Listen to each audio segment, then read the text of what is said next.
Hello students, welcome to my YouTube channel study on. और आज हम पढ़ेंगे West Bengal board of secondary education के 10th स्टैंडर्ड का इंग्लिश का lesson 7 the cat, written by Andrew Barton Patterson. तो इस प्रोज में इस जो कहानी है इसमें हमें कैट के बारे में यानी बिल्ली के बारे में बताया गया है, उसके जो शेड्स है, उसके जो विभिन्न कैरेक्टर्स है और ऐसी बहुत सारी बातें हैं जो हम जानते नहीं हैं, जिसे प्रोज में बताया है। तो आइए इसके यूनिट 1 को पढ़ते हैं।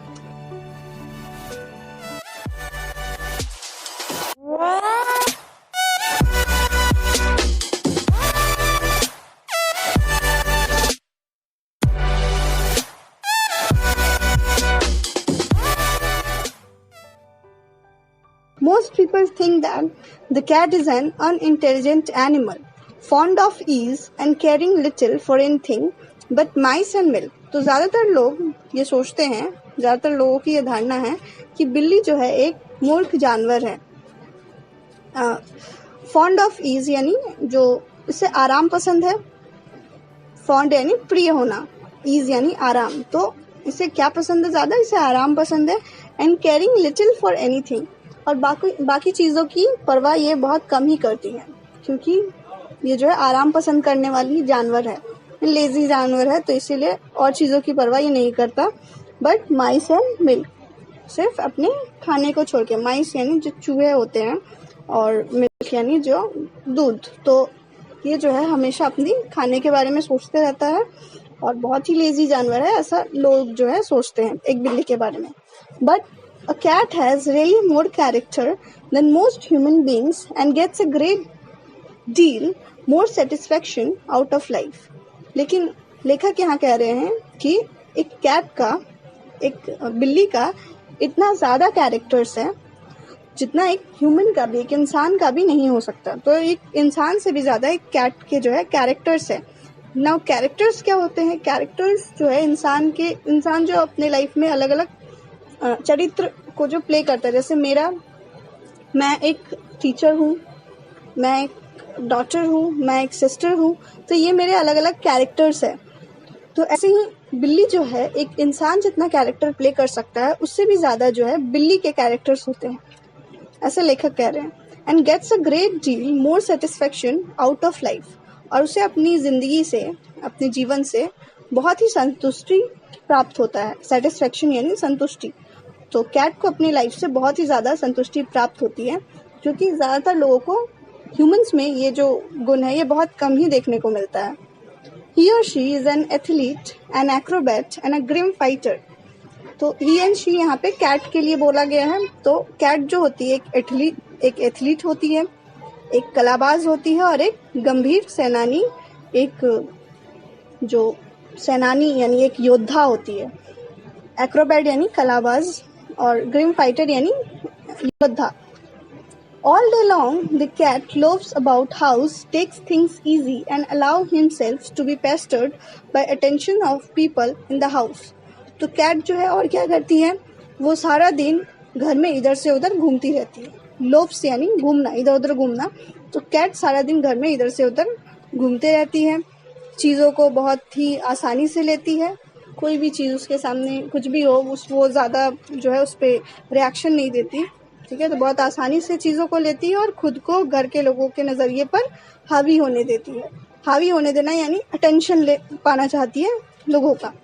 To pass the time away he sometimes watches a mouse hole for an hour और to to just keep himself from dying of boredom. तो वो अपने समय को व्यतीत करने के लिए, जो है टाइम पास करने के लिए क्या करती है? 1-2 घंटे जो है माउस होल के सामने बैठ के उसे देखती है, ताकि वो अपने बोरियत को दूर कर सके। तो बहुत ही कॉमन चीज़ है सभी में, इंसान में भी और जानवरों में भी, कि अगर ह्यूमंस जो है वो भी बोरियत जो है ज़्यादा देर तक बोर होके नहीं रह सकते, तो सेम एनिमल्स में भी ऐसा होता है। तो इसलिए लेखक कह रहे हैं कि वो अपने बोरियत को दूर करने के लिए क्या करती है? 1-2 घंटे जो है माउस होल के सामने बैठ के उसे देखती रहती है। People gets this idea that this sort of thing is all that holds life for a cat। तो लोग जो है इससे यह पता करते हैं कि इस तरह की चीज़ें एक बिल्ली के लिए जो है जीवन रखती है, लाइफ रखती है। तो ये जो होल्स देखना है, माउस होल्स देखना है, यानी बिल्ली के होल्स को लगातार देखते रहना है, यही एक चीज़ है जो कि बिल्ली जो है करता है और यही उसके लिए मायने रखता है। लोग ऐसा सोचते हैं। But watch him as the shades of evening fall. लेकिन जो लेखक है वो कह रहे हैं कि अगर उसे देखना है तो उसे शाम के छाव में देखे, यानी शाम ढलने के बाद रात के वक्त उसे देखे। You can see the cat as he really is. तब आप एक वास्तविक बिल्ली को देख सकेंगे, यानी उस बिल्ली को जो असल में है, तभी आप उसे देख सकेंगे। कब? शाम। आगे बढ़ने से पहले मेरा आप सबसे रिक्वेस्ट है कि अगर आपको मेरा एक्सप्लेनेशन पसंद आ रहा है तो मेरे इस वीडियो को लाइक कर दे, चैनल को सब्सक्राइब कर दे, बेल आइकन को ज़रूर दबाए और हमें टेलीग्राम पे भी फॉलो कर ले। वहाँ आपको इस चैप्टर से रिलेटेड जितने भी सॉल्व एक्सरसाइज है वो सब मिल जाएंगी। तो आइए अब इसके यूनिट 2 को समझते हैं। When the family sits down to tea, the cat puts in an appearance to get his share. तो फिलहाल शाम का वक्त है और फैमिली जो है चाय पीने के लिए बैठा है और कैट वहाँ पे उपस्थित होती है।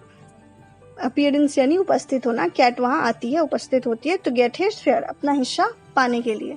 तो अक्सर फैमिली में लोगों में जो शाम के वक्त है चाय पीने का रिवाज है। तो यहाँ पे भी जो है चाय पीने का वक्त हुआ और इस वक्त जो है बिल्ली वहाँ आई। He purrs nosily and rubs himself against the legs of the family members. तो वो क्या कर रही है? वो एक तरह का आवाज निकाल रही है। He purrs nosily, purrs एक तरह का आवाज है जो कि बिल्ली द्वारा निकाला जाता है। वैसे तो वो म्याऊ का आवाज निकालती है, लेकिन यहाँ एक तरह का वो गुरगुराती है, जिस उस गुरगुराने को पर्स कह रहे हैं।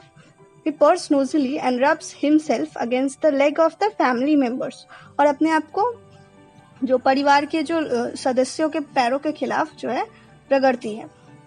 If there is a guest at the table, the cat is particularly civil to him because the guest is likely to have the best of what is offered. तो अगर वहाँ चाय के वक्त कोई गेस्ट आया हुआ है, ठीक है, तो अगर टेबल पे कोई गेस्ट उपस्थित है तो कैट जो है फिलहाल सबसे ज़्यादा अटैच्ड होगी उस गेस्ट से, उस मेहमान से। उस मेहमान की वो अभी सबसे ज़्यादा सिविल का मतलब एकदम पोलाइट, एकदम जो है वो अपने आप को दिखाएगी कि हम जो है बहुत ही अच्छे कैट है, ताकि गेस्ट जो है उसे कुछ खाने के लिए दे। Because the guest is likely to have the best of what is offered. तो यानी उसे पता है कि गेस्ट को उस घर में जितने भी जो बेस्ट जितने भी अच्छा खाना है वो सब फिलहाल अभी गेस्ट के पास है। गेस्ट को ही सबसे अच्छा खाना ऑफर किया गया है, तो इसीलिए अगर वो गेस्ट के पास जाएगी तो गेस्ट जो है शायद अपनी थाली में से कुछ उसे निकाल के दे दे। तो फिलहाल वो अभी उसकी जो है सिविल हो जाएगी। Sometimes instead of giving him something to eat, the guest stoops down and strokes the cat and says, "Poor pushy, poor pushy." तो कभी कभी क्या होता है कि गेस्ट जो है कुछ देने के बजाय, कुछ खाना देने के बजाय नीचे झुकते हैं और स्टूप्स डाउन यानी नीचे झुकते हैं और उस कैट को धीरे से सहलाते हैं। स्ट्रोक्स यानी सहलाना, उसके ऊपर अपना हाथ फेरते हैं और कहते हैं कि बेचारी बिल्ली, बेचारी बिल्ली, दया दिखाते हैं। The cat soon tries of that. तो कैट जो है बहुत ही जल्दी उससे जो है थक जाता है। यानी अभी तक वो विनती कर रहा था, वो मांग रहा था घूम फिर के, पैर रगड़ के कि मुझे कुछ खाने के लिए दे दो, बट अब वो ऐसा करते हुए थक जाता है। He puts up his claw and quietly but firmly rakes the guest in the leg. तो अब वो क्या करेगी? अब वो जो है अपने क्लॉ को, अपने पंजों को बहुत ही धीरे से उस गेस्ट के पैरों में जकड़ देगी, यानी उसे एक जो है स्क्रैच कर देगी। Oh, say the guest. The cat stuck his claw into me. तो गेस्ट जो है ऑब्वियसली उसे फील होगा और दर्द होगा, तो वो चिल्लाएगा और कहेगा कि इस कैट ने मुझे नोच लिया है। The delighted family remarks, "Isn't it sweet of him? Isn't he intelligent? He wants you to give him something to eat." तो फैमिली जो है, फैमिली मेंबर्स का रिएक्शन कैसा होगा कि वो जो है उस गेस्ट को, उस बिल्ली को कुछ कहने के बजाय उस गेस्ट को संतावना, मतलब उसे सॉरी बोलने के बजाय वो जो फैमिली है वो कहेगी कि इजंट स्वीट ऑफ हिम, ये बहुत अच्छा नहीं है, ये थोड़ा मीठा नहीं है, कितनी प्यारी बिल्ली है, इजंट ही इंटेलिजेंट, कितनी बुद्धिमान है, आपको नहीं लगता है कितनी बुद्धिमान है, he wants you to give him something to eat, वो चाहता है कि आप उसे खाने के लिए कुछ दे। तो कितनी चालाक है बिल्ली। पहले तो वो विनती कर रही थी और फिर वो उसे जो है उसकी सिविल हो गई, यानी उसे वो दिखा रही है कि वो कितनी स्वीट बिल्ली है। लेकिन फिलहाल तब भी गेस्ट उसे कुछ नहीं दिए, तो वो अब क्या करेगी, वो उसके पैरों को नोच लेगी, अब जो है शायद उससे कुछ मिल जाए। The guest dare not to do what he like to do, kick the cat out of the window.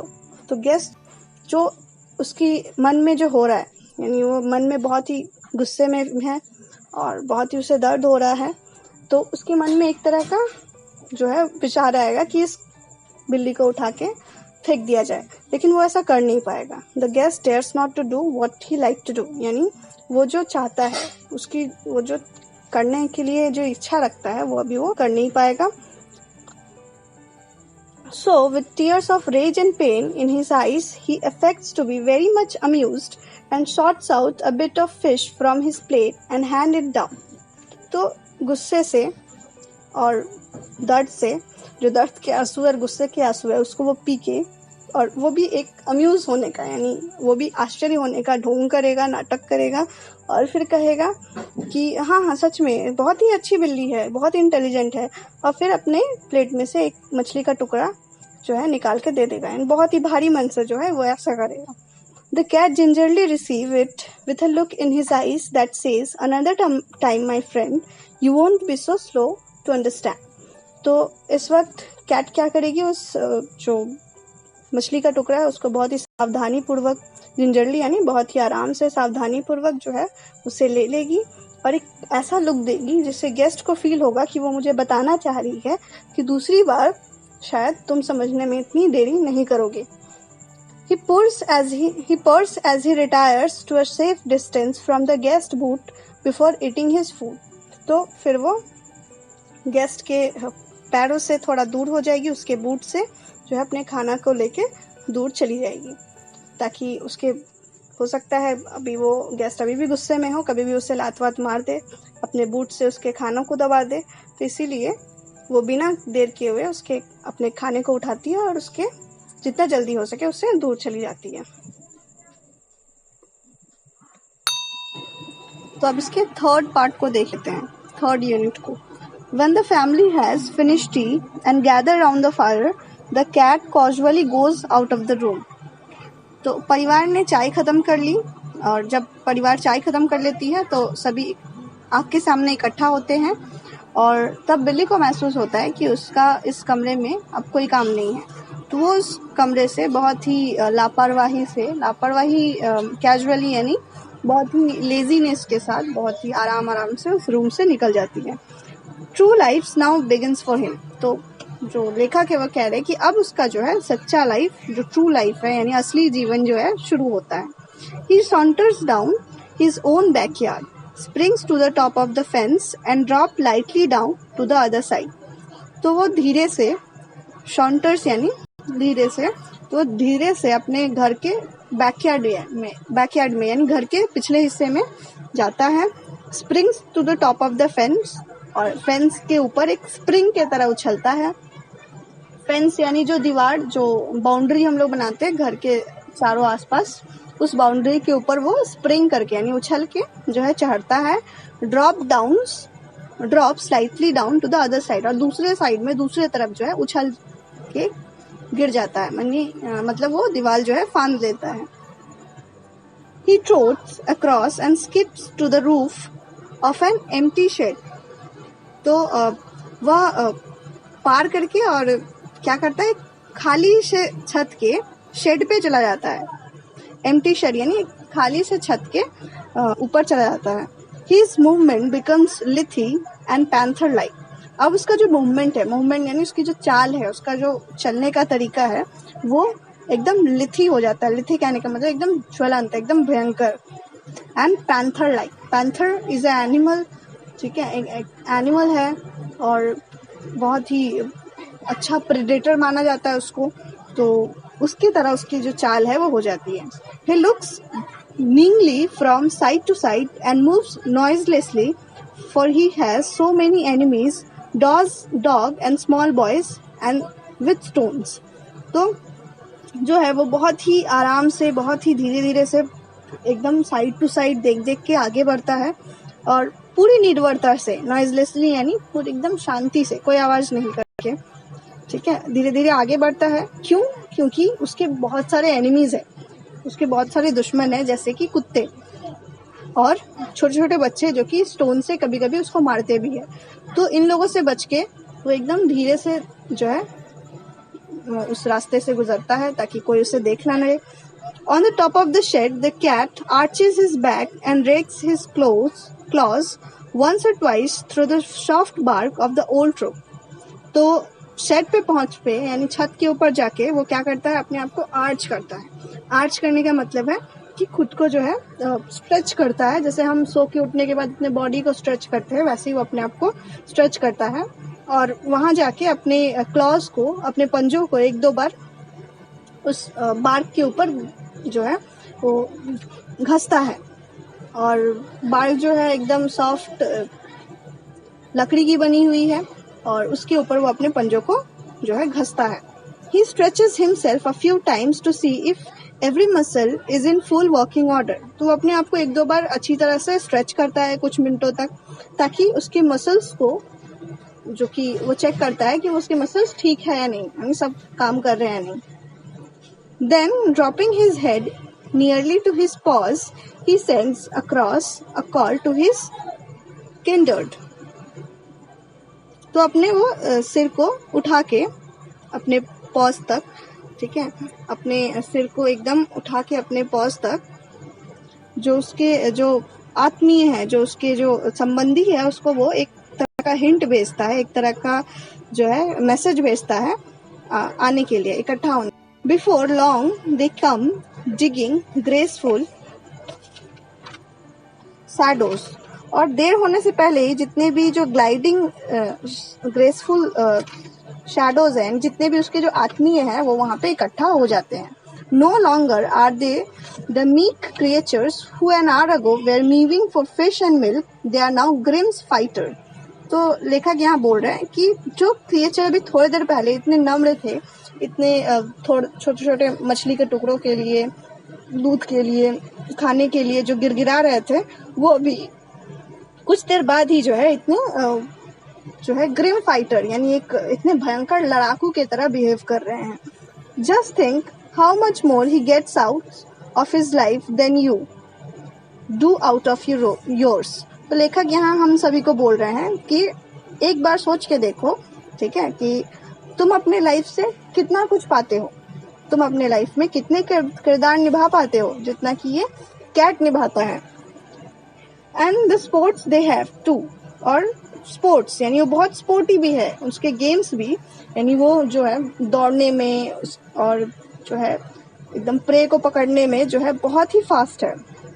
As they get older, they go in for sport to the suburban backyard. तो जैसे जैसे वो बड़े होते हैं, जैसे जैसे वो ओल्डर होते हैं, यानी उम्रदार होते हैं, उनका जो स्पोर्टीपन है, उनका जो खेलने का जो एकदम ताकत है, वो और भी ज्यादा बढ़ जाता है. यानी उनका स्पोर्टीनेस और बढ़ जाता है और वो अपना स्पोर्ट दिखाने के लिए सबर्बन बैकयार्ड्स में जाते हैं. सबर्बन बैकयार्ड्स यानी नगर के जो गलियारे होते हैं और जो गलियां जहाँ छोटे छोटे चूहे पाए जाते हैं, उन गलियों में वो इकट्ठा होते हैं. These backyards that are dull to us are to them hunting grounds where they have more gallant adventure than the King Arthur's knight ever had. तो ये बैकयार्ड्स, ये गलियारे हम लोग के लिए हो सकता है कि डल हो, पुराना हो, ठीक है, हम वहाँ जाना पसंद ना करें, लेकिन यही बैकयार्ड्स जो है उन बिल्लियों के लिए हंटिंग ग्राउंड है. यानी वहाँ वो जाके हंटिंग करते हैं, अपना शिकार करते हैं और इतने वीरता के साथ, इतने गैलेंट यानी इतना वीरता के साथ, इतना साहस से, उतने साहसिक, उतनी वीर जो है किंग्स आर्थर के नाइट्स, यानी किंग्स आर्थर के जो महान सैनिक थे, वो सैनिक की तरह जो है अपना साहस, अपना वीरता वो दिखाते हैं. कहाँ? उस हंटिंग ग्राउंड पे. It is always spoken as a reproach against cat that they are more fond of their home than of the people in it. तो कैट के प्रति एक हमेशा से एक तरह का जो है तिरस्कार किया गया है. रिप्रोच करना मतलब एक ब्लेम लगाया गया उसके ऊपर कि वो जो है हमेशा घर को पसंद करता है ज्यादा, यानी घर से उसे ज्यादा प्यार होती है, ना कि वहां पे रहने वाले लोगों से. Naturally, the cat doesn't like to leave his country, the land where all his friends are and where he knows every landmark. तो नेचुरली यानी अगर प्राकृतिक तौर पे देखा जाए, ठीक है, तो ये बहुत ही नेचुरली है कि कैट जो है अपने देश को छोड़ना नहीं चाहता. जिस देश में वो रह रहा है उस देश को छोड़ना वो नहीं चाहता, और ना ही अपने वहाँ के आसपास के जो दोस्त है उससे वो दूर जाना चाहता है, जहाँ का वो और उस जगह का वो एक एक गली एक एक लैंडमार्क को वो पहचानता है. तो जहाँ जिस जगह पे वो बहुत दिनों से रह चुका है, जहाँ पे वो जन्म लिया है, वहाँ पे वो वहाँ के चप्पे चप्पे को वो जानता है और बहुत सारे दोस्त भी है उसके. ठीक है, तो ये चीज़ जो है उस एनवायरनमेंट को अडेप्ट करने में उसको बहुत टाइम लगा है. तो वो फिर से कोई दूसरी जगह में जाके जहाँ पे वो जाएगा वहाँ पे हो सके वो सबको ना जान पाए और वहाँ उसे पहले वाले फ्रेंड्स भी ना मिले, तो इसलिए उसके लिए वो ज़्यादा मुश्किल हो जाता है. तो ऐसा कह सकते हैं कि वो जहाँ पे है वो वहीं पे रहना पसंद करता है. Exile in a new land, he would have to learn a new geography. तो लेखक कह रहे हैं कि अगर वो न्यू लैंड में जाता है, अगर कोई नए जगह पे जाता है, तो वहाँ का उसे जो नई ज्योग्राफी है यानी उसका जो वहाँ का जो लैंडमार्क है वो उसको सीखना होगा, जिसे सीखने में उसे बहुत प्रॉब्लम होगी. So when the family moves, the cat, if allowed, will stay at the old house and attach himself to the new tenants. इसीलिए अगर फैमिली चाहे तो ठीक है, कैट को अलाउ कर सकता है, कैट को छोड़ सकता है उस जगह पे जहाँ पे अपने ओल्ड हाउस पे, और जो नए किराएदार है वो उसके साथ रह सके, इसलिए वो उसे छोड़ के अगर पॉसिबल हो तो ऐसे जा सकता है. He will give them the privilege of boarding him while he enjoy life in his own way. तो यहाँ पे इस लाइन को कवि जो है मजाकिया अंदाज में बोल रहे हैं कि वो प्रिविलेज देगा, यानी जो नए किराएदार है उसको थोड़ा अपने सेवा करने का मौका देगा और फिर अपनी लाइफ को एंजॉय भी करेगा अपने वही पुराने तरीकों से. तो यहाँ हम देखते हैं कि जो कैट है, कैट की कितनी सारी जो उसका जो अलग अलग जो सीक्रेट्स है वो कभी हमें बताए हैं कि कैसे एक कैट जो है, जिसको हम एक बहुत ही लेजी जानवर मानते हैं, बहुत ही जो है एक ही जगह पे पड़ा रहने वाला जानवर मानते हैं, एक्चुअली वो वैसा नहीं है. रात के वक्त अगर उसे देखा जाए तो बहुत ही ज़्यादा एकदम जो है एडवेंचरस हो जाता है, एकदम गैलेंट हो जाता है, वीर साहसिक हो जाता है. इतना वीर साहसिक तो उसे कंपेयर किया गया है किंग आर्थर के सैनिकों से, और बहुत ही ज़्यादा बुद्धिमान भी कहा गया है, क्योंकि पहले तो वो क्या करता है, दया विनती करता है, बाद में ना माने तो फिर जो है अपनी बुद्धिमत्ता का प्रयोग करके कैसे भी खाना ले ही लेता है. तो अगर आपको ये एक्सप्लेनेशन पसंद आया तो वीडियो को लाइक करें, चैनल को सब्सक्राइब करें, कमेंट सेक्शन में ज़रूर बताएं कि आपको ये जो वीडियो है वो कैसा लगा. Thank you.